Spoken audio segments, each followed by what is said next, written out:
welcome to Final Fights. I am Mark Hoffmeyer, and joining me is a man who is currently lifting a large piece of driftwood. It's Chris Kelly. Hey, everybody. Hey, so thank you for taking a break from your Classic American Movies podcast, which you can find everywhere now, and interviewing people for your indie segments. I loved your interview with the co-writer, star of Liquid Sky. I dug that a lot. And also your You've Got Mail episode, Chris Kelly. I got to tell you, I learned a lot, and I feel great about it. So thank you, man. Thank you. No worries, man. I had a lot of fun doing all of those. There's a lot of information, and I was more than happy to do all the research and just allow everybody to listen to it. If you've been listening to Movies, Films, and Flicks or Final Fights, you know that Chris Kelly's been around for probably a couple years now, year and a half. Yeah, we're going on 2 years now. Yeah, going on 2 years now. So you'll recognize his voice, and he branched off, and now he's starting a new podcast, and he's going around telling people how much so much better than Movies, Films, and Flicks and Final Fights. It's causing a bit of a rift. But we're going to settle this in a box. Oh, that'd be terrible. Never mind. Oh, no, I'd get killed. I mean, to be honest with you, I mean, I would lose. I boxed for years, man. I miss it, but I don't miss getting punched in the head and concussions. But I do miss the exercise of it, the footwork, that kind of stuff. Man, I dug that about it. But concussions, nah, I'm good. I don't know. No thanks. No thanks. But so this fight right here, man. Okay. So of all the Rocky films and Creed films, arguably, would you say that this is the most iconic of all of Rocky's fights? Yes, I would say that this one is the one that stands out to everybody, Rocky fans and people who are not fans of Rocky. I can say fairly confidently saying that everybody loves this one, and it is so historic. I mean, it's a gutter fight, and it actually, I don't know if you watched the 30 for 30 thing from College Humor, but they did a whole thing about how it ended the Cold War, and it was the most watched boxing match ever after Balboa Lang 2, and it just had, I don't know if you watched that, but they talked about how, so in this fight, it's Rocky fighting Drago in Russia to get revenge for Drago killing Apollo Creed, but in this kind of spoof, this 30 for 30, they're talking about, they're saying that Apollo Creed was in dance shape, not fighting shape, because he had a 20-minute dance number before he fought Apollo. And and I love that about it. And also what I like about this fight is, so after watching Rocky 1, 2, and 3, watching Rocky 3, which was a lot of fun, it's fun to go back to the 15-rounder. And I also thought that Dolph Lundgren, man, he is imposing in this. And I also thought people make fun of the punches not landing, but I'm telling you, man, his jabs and his punches in this, Lundgren's, they look good, man. Like, he has the hip movement, the foot movement. This is as much as I want to make fun of it, every time I watch this fight scene, I'm into it. I could put this on every day and I'd be thrilled to watch it. I don't know if you feel the same way. Oh yeah, I love watching these movies. I've seen this one. Well, I watched it again for the first time in probably a month this morning. But I love Rocky 4. It's hands down one of my most enjoyable and more preferred Rockies to watch. It's hour 36, right? And it has 40% of it is montage, so it's just such an easy watch. It goes through real quick. Yeah. It feels like a breeze. I wanted to add to what you said about the boxing and how it looked, was that I read an interview with Dolph Lundgren for Cinema Blend when he was being interviewed for Creed 2, and he said to Cinema Blend, he said that when he showed up to start training with Sly for Rocky 4, he handed me a script, and it wasn't a script for the movie, it was a script for the fight. It was about 30 pages of just round one, left, left, left, left, right, right, left hook, and I had to memorize that on the page. And he had the music already written for the fight, so he kind of choreographed the fight to the music, so it was quite clever the way he did that, end quote. I mean, the guitar solo that kicks in. Yeah, all of a sudden the flamethrower guitar comes out, and Fury Road meets Rocky. Rocky Road. But no, this one has a lot more to it, and just everything was very intricately put. And Stallone wanted, much like with Rocky 2, they wanted to actually hit each other. So whenever Dolph Lundgren they were sparring for a little bit, Dolph Lundgren actually hit Stallone, and it caused a rupture in his heart. It actually caused his heart to move around and bump up against his rib cage, causing it to enlarge. It's crazy. During the first, they had to halt production for about a week. And can I tell you something really funny, some stats that I found out about this? Sure. All right, so what makes me really happy about this is, so there's a movie, Hobbs and Shaw, that we watch. And so in that film, we learn that Hobbs, Dwayne Johnson, has a strike that hits at a force of 1,235 pounds of pressure per square inch, right? So he hits at 1,235. Now, in this movie, we learn that Drago hits at 4 to 5 times the upward limit of real-life professional fighters. It would be the equivalent of a world-class weightlifter benching 2 tons or so. So the amount that he punches, 1,850 pounds per square inch, but he holds the medal, the Olympic medal, for 2,100 pounds per square inch. Yeah, that's not, yeah, 2,150 psi, and that's the force of 8,600 pounds or more. Which would quite literally blow your head off. Yeah, so Ebert said he wanted Rocky to die. These punches, you know how sometimes you watch these movies and someone punches through someone's head, 30 Days of Night, these other kind of films. That's what this punch would do to poor Balboa. Just the amount of force that he hits. So I just thought that fact was kind of fun, that he hits like 8 times harder than Dwayne Johnson does in Hobbs and Shaw. That makes me really happy. And also, while watching this fight again, we've talked about the evolution, because we've already talked about 1, 2, and 3. But I've loved all the different, like, this fight has so many bells and whistles in it. So you have the floating numbers of the rounds over the screen. And then you have the slow motion yelling on all parts. Then you have the blood dripping close-ups. You have split screen in parts. And then you have the scene where it's Rocky's face and then they're boxing over it and he's looking exhausted. And then there's one time where they throw 7 punches that are close-ups of their faces getting hit, and then blood and water flies everywhere. There's 7 of those.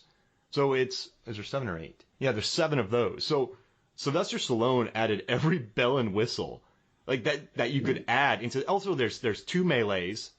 There's punching after the bell. There's tackles. There's he picks him up and slams him. So I think just a lot of people wonder why Rocky's still around in boxing in this, but I love how every fight, like, he made this as theatrical as possible, this brawl. Yeah, he really wanted people to think that they wanted people to enjoy that movie experience. I mean, you even have that shot of Drago whenever he jumps up above Rocky and holds his face and holds him by the neck and punches him right in the square in the face. Yeah. And there's a lot of Rocky being thrown around too. Again, Rocky is literally thrown in the corner of the ring in every movie that he's in. Did you believe that? So there's a really cool scene where Rocky gets thrown into the ropes, but I know Rocky, like, Sylvester Stallone had to throw himself, but you can see the strength of Lundgren in this. Lundgren just pushes him to the side. I mean, it's brutal. It's really, he just shoves him around like he's a rag doll almost.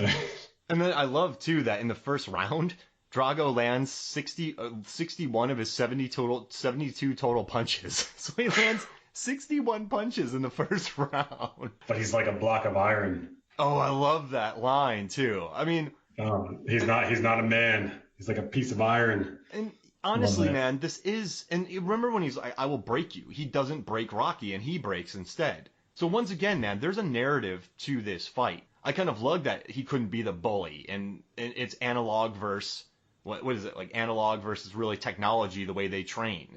I dug all those aspects of it. And once again, somehow Stallone manages to find a unique way to tell a final fight. Yeah, the character of Drago was based on a real thing that the Soviet Union had done as well. That I found this on IMDb. It says, though it's not stated in the film, Drago's character is a product of the, and I'm going to mess this up, but I'll try it, Spetsnaz, Special Forces program. It was a commonplace in the 70s and early 80s for especially gifted boxers, powerlifters, gymnasts, etc., to be recruited as soldiers. These exceptional athletes were assigned to nutritionists and scientific teams to maintain peak standards, much like Drago. Oh, wow. So, I mean... So, it's based on... He's loosely based on a real thing. Jeez Louise. And he looks the part, too. That's what I love about these movies. Carl Weathers, then you have Mr. T and Dolph Lundgren. I mean, I guess we could add Hulk Hogan and Thunderlips, but you look at these guys, and Stallone found men who really do put their all into these fights and look the part. Because how many fights have you and I watched where The footwork isn't great. It's kind of lazy. The punches. So we did a final fight about an episode about the final fight in Broken Arrow, and it's a fun American fist fight. That's what they call it. But you could tell Travolta didn't spend one day learning how to box. These guys, on the other hand, they looked. I know it's a boxing movie, but they looked the part in this movie, and I dug it. Yeah, they really put a lot of effort into it to give you a nice, believable boxing match. Yeah, and I love at the end of the fight, you get to round 15. I love that final salvo where Rocky lands 36 unanswered blows. But I like how Drago's head goes to the right and he just starts teetering to the side. It's an iconic visual. I really love that visual of him getting knocked out. And somehow I've become connected to this. So John Levengood, he bought me a Drago shirt, I Must Break You. My buddy Nathan LaHaye, who did some of the final fights in a Ninja Turtles episode with me, he got me a print of the fight between the two of these guys. So I'm like real connected with this brawl. But I don't know. People make fun of it, but I think it's really well made. Oh, no, this is definitely like one of the more iconic and more strategic boxing matches. And they've trained for this, from what I've read online, for about 6 months so that they would be able to give everybody a really good boxing match. And like, what do you think it is about Drago? Because we've talked about what made Carl Weathers great, what made Mr. T great. You talked about Mr. T as a bouncer and just being fearless. What made Lundgren so good in this role? In my opinion, I think that what made Drago so iconic and good is that he's the direct opposite of what Apollo Creed and what Mr. T is. Whereas Apollo Creed and Mr. T are, they have more charisma, they have more attitude. Apollo definitely has a lot more. He's more like Muhammad Ali was. Mr. T is way more aggressive and more in your face, more intimidating. But Dolph Lundgren, he doesn't say anything. He's just there, and he knows that he can defeat you. Yeah. I think that's what makes him way more more intimidating and more scary. And he literally, from what I read, Stallone actually gave him more lines of dialogue, but Dolph talked with Stallone and said, I don't think my character should talk at all. Maybe a few lines here and there, but for the most part, I won't say anything because that will make my character stand out more. And Stallone agreed with him, so they gave him that. They took away the majority of his lines. This is going to sound weird, but I love Keaton as Batman, and Keaton cut a lot of his lines when he was Batman because he's like, I'm Batman. I don't want to talk that much when I'm Batman. He's like, yeah, because it'll give you away. Yeah. And I just love so much, like, this fight. Just like you said, he doesn't talk much. He doesn't, he's kind of a killer. But I think it's pretty interesting where during the fight, there's scenes where he is watching Rocky to see if Rocky's sitting down or not. And there's scenes where he just gets outwardly frustrated and annoyed and slapping away water and not listening to his corner. In this fight, this sounds weird, but Drago sort of becomes his own man. I think he had been under the control of a lot of his trainers, but in this one, he's slapping away water. He's, the classic line that he gives at the end when he says, geez Louise. I do this for me. Yeah, I do this for me. Did you get that vibe that he's sort of becoming his own? Yeah, he's really removing himself and he's realizing that he's become a puppet for Russia. And he's really like, I'm not fighting for you, I'm fighting for me. And he's realizing this after he's going up against Rocky because I'm assuming here that Rocky's the first fighter to actually really hurt him. So he's saying like, this isn't cool anymore. Why am I fighting for you? I'm doing this for me now. So that's why we have that whole moment. Yeah, I dig that. And I think just the flourishes that you add. I don't know if this caught you, but the scene where Rocky's face is on screen in the background and then they're fighting in the foreground. Did you catch that? Yeah. It's such an interesting technique. I dig it. I dug the split screen. These fights are evolving. And I guess even when you watch Creed now, there's so much more evolved. But I dug the really steady cam work in this. And I don't know, man, as far as boxing goes, I loved Apollo's jab is probably the best, but I love the way that Dolph jabbed in this. It looked real. He put everything into it. I don't know. I dug these jabs. And I liked the wrestling in this. Did you like how it became a gutter fight? Or that the announcer said? Yeah, they really are just like, it's like they're going to throw off the gloves and be like, all right, man, let's do it. And they just start going at it because it's like it's no longer a sport. It's really, these two guys are really like fighting each other because they really hate each other now. Yeah, aside from the fact that Drago killed his best friend. If he dies, he dies. But one could argue Rocky allowed Apollo to die. Yeah, don't throw the towel in. Yeah, he could have thrown the towel, but then at Apollo's wish, no. Yeah, he's choking on his own blood. That's such an insane scene. And I guess there's just a fight there's an MMA fight this weekend. There's a UFC event. I love MMA. I follow pretty much everything MMA. And this fighter, Anthony Smith, was up against this veteran called Glover Teixeira. And Anthony Smith had a great first round, but he tired himself out. And then through the course of the fight, he got his orbital broken, his nose broken, and he kept fighting. But in between rounds, he was spitting out teeth. His teeth. Oof. He was spitting teeth out, and his corner didn't stop it. The ref didn't stop it. And eventually, after the punishment just got so horrible, the referee stopped it. But the corner wasn't going to throw in the towel, man. Like the corner. Oh my gosh. Yeah, and they've been criticized for it. And the fighter came out and just said, listen, I would have died in there. I don't care. Which is insane because he has a family. But yeah, so I guess that's not rare in this world where the corner doesn't throw in the towel. I mean, this guy was literally spitting out teeth. It's nuts. So, I mean, that's where you got to step up and throw that towel in, though. And, Apollo, did Apollo just want to die? Like, it seemed I don't know. It's an interesting fight. It seems like he wanted to die, but at the same time, he felt like it was for the pride. I don't know. Yeah, maybe he felt like maybe he didn't want to lose. I mean, he had a perfect excuse, Chris Kelly. He danced for 20 minutes before the fight. Like that's a totally fine excuse to give. Even James Brown wouldn't be able to argue against him. Oh yeah. James Brown's like, I danced for 20 minutes. I'm tired. I'm not boxing a large Russian man after that. Like, man, you out of your damn mind. Are you kidding me? And I also like too is do you feel like this movie got Rocky back? So the training montages. Do you think it got him back to his sort of back to his roots? Yeah, just as far as low like analog training. Remember in the first one he's punching meat and doing all that kind of stuff. This one he's running in the snow in Wyoming, which was taking place for Russia. But I think it kind of brought him back to growing the beard. It showed the old school Rocky wanting it, and less drama. I mean, there's less drama in this one. I think that Rocky learned his lesson in Rocky 3 that he really did have to do some serious training. And even what's stated in the movie that Rocky is 39 at this point, Drago is 24. So he knows that Drago would definitely be able to just have more energy than he had. Well, and another aspect I liked about this fight is that we haven't seen in the other three. I like how Rocky just has to run head first with his hands over his head and just bulldoze into his gut. And then Drago just gets him into chokeholds and throws him around. But that's what he had to do. I mean, the reach difference is larger than the other fights. So I thought that was a neat, unique angle about how he had to get on the inside, Rocky. Yeah, and Dolph Lundgren, I mean, his reach is a lot. Ivan Drago, his reach is a lot more than whatever Rocky could do because he is almost like a foot taller than him. Mm-hmm. And I guess didn't they say Rocky's 6'1" apparently, right? In these movies? Yeah, as laughable as that seems. So Dolph is about 6'7", I believe they say that he is in this. I guess he would have to be almost like 6'8", 6'9", because the way they portray him. But yeah, as we all know, that's a little bit of a fudged statement. I met Dolph Lundgren at a thing, and we're about the same height. Really? Yeah.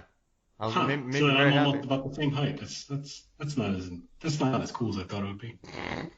Sorry, Dolph. For some reason, in my mind, he's like 6'7", 6'8". That's why I'm like, So we're about the same height. That's not that cool. And how pissed off would you be if you were the cornerman for these two guys? Because you have to run in the ring every second to wrestle another corner guy. Because that's what happens.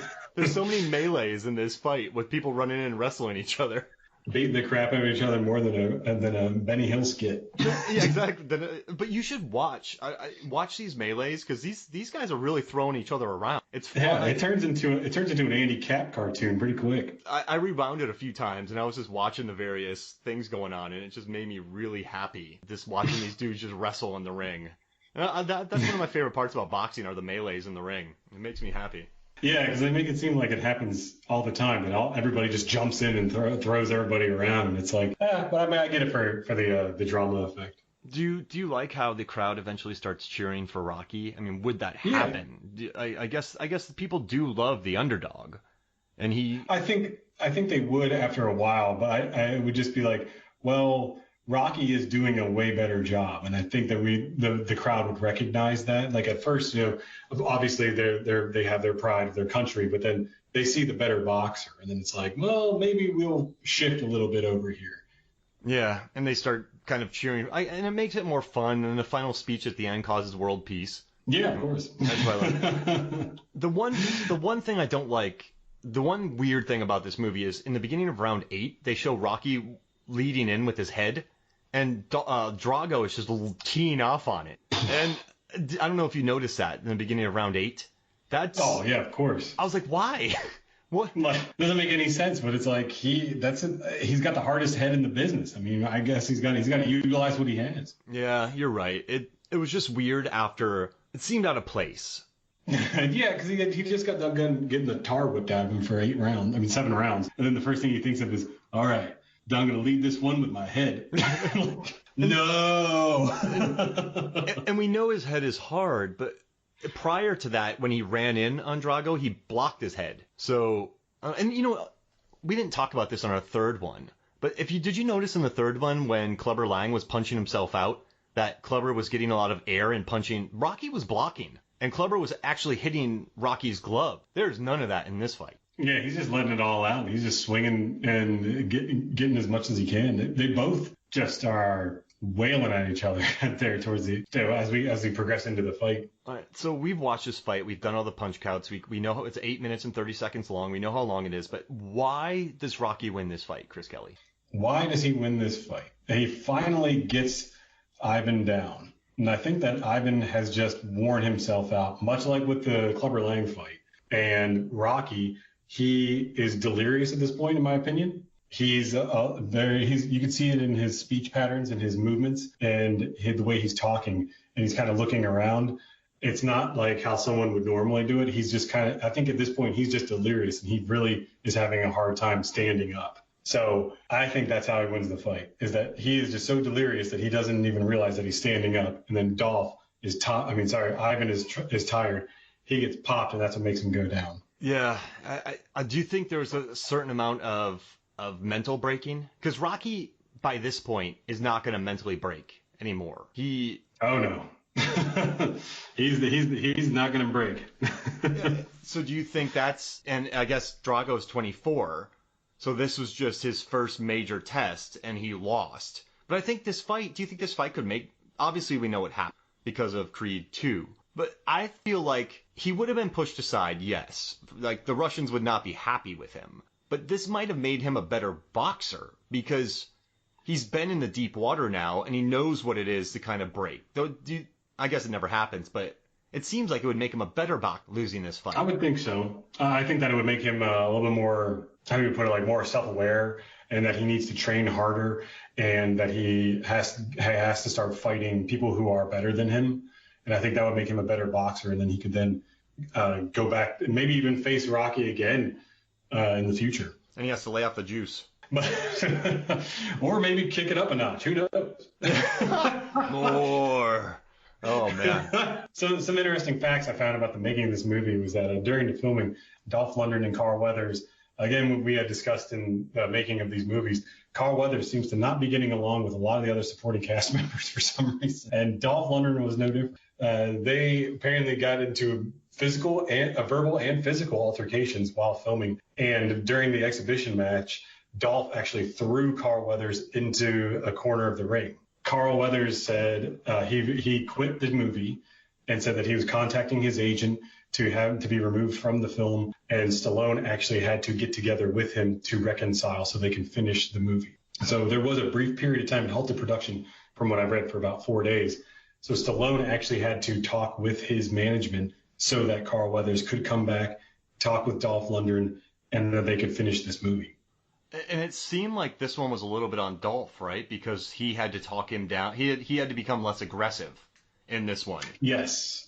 He had to turn it down a notch, in my opinion. I think that Dolph he was starting out as an actor, I believe, at this point. He hadn't really done anything. This is his first move, if I'm not mistaken. He's very fresh. He's very new into it. Maybe he just didn't like the attitude that he was getting from a veteran actor, somebody who was more honed his craft and knew what he was doing. Maybe he just didn't get along with that.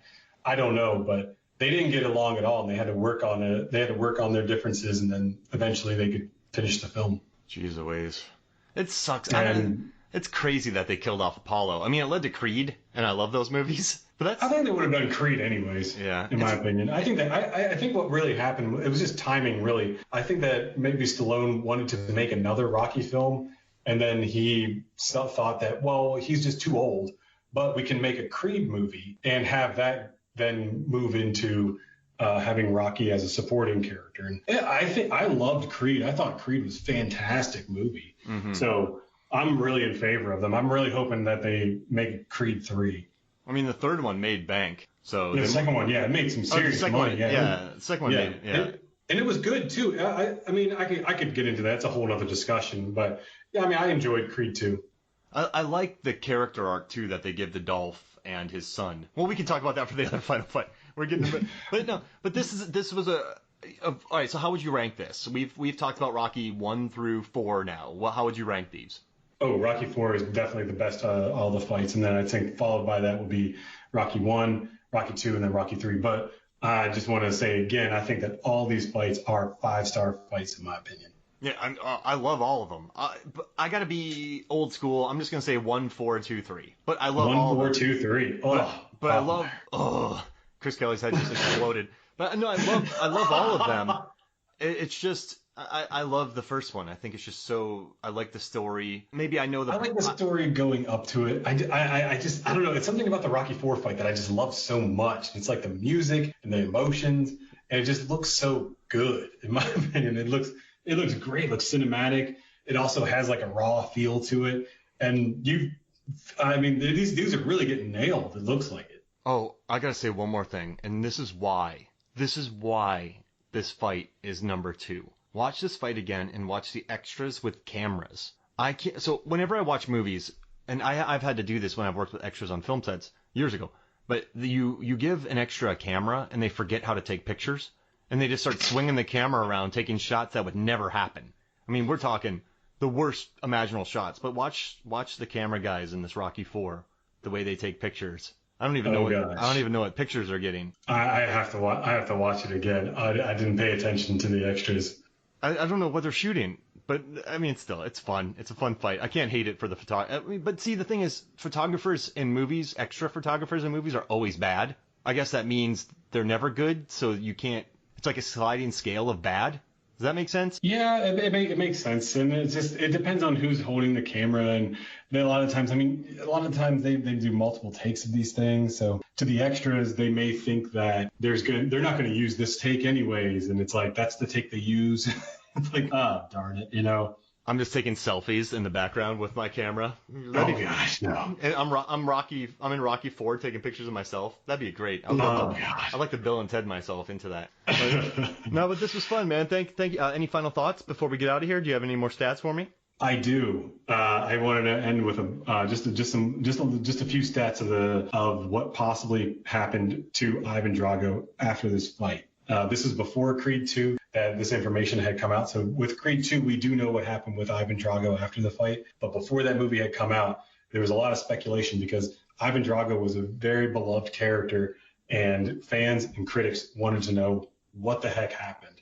So first off, Stallone said that in an interview that Ivan Drago returned home in disgrace and he became an alcoholic and steroid abuser, and then he eventually committed suicide. Followed by, in 1989, there was a book made by a fake author called Todd. The author's name is Todd Noy. Book is called Drago on Mountains We Stand By, and it's about the aftermath of Ivan Drago. You can buy that book right now if you want to. It's about 12 pounds. And then lastly, before Creed 2 came out and Rocky the Ultimate Guide came out, and they said that Drago was not permitted to resume his boxing career after his loss to Rocky Balboa because of the special circumstances that he could not officially turn pro in the USSR. Drago resumed his boxing career after the fall of the Soviet Union and won 31 straight bouts and with 31 knockouts, while also winning a portion of the heavyweight title. He never unified the title or fought the very top contenders because of promotional politics. And then we have Creed 2. We officially know what happened to Ivan Drago. Oh, it's so sad. It does, but I'm really interested in reading this book. I'm actually ordering it later on today, so I can read about what happened to Ivan Drago. Again, you can order this book. I believe it was thenoyfoundation.com, or you can look up Todd Noy, and they still sell this book online. So I'm looking forward to this American Movie Classics episode when you do cover it. Classic American movies, that's right. Classic American movies. I was thinking That's AMC, right. my bad. Classic American movies. Yeah, then it's streaming on all podcast forums right now: Spotify, Spreaker, iHeartRadio, and Apple Podcasts. All right, what episodes do you have coming up? I do have a few more interviews. I have an interview with Emmett Malloy that's coming up, and then I have Tom McLaughlin that'll be releasing soon. Tom McLaughlin is the man who did Friday the 13th Part 6, which totally changed the Friday the 13th franchise. It added more humor. It was the first time we ever saw Jason get shot. And Tom talked to me about his original script that he had written out. And he also tells me about the future of Friday the 13th and a little bit of his new script that he's writing for Friday the 13th. That's cool. I also did an interview with Austin Snell, who's the guy who did Exposure, which was one of my first recommendations that I did for you. Well, thank you, Chris Kelly. And so make sure to check out Classic American Movies and listen to more Final Fights. But thank you for joining me, man. Thanks, man. Thanks for having me on here. All right, so for me, Mark Hoffmeyer, and for Chris Jelly Kelly, this is Final Fights. We'll see you next week.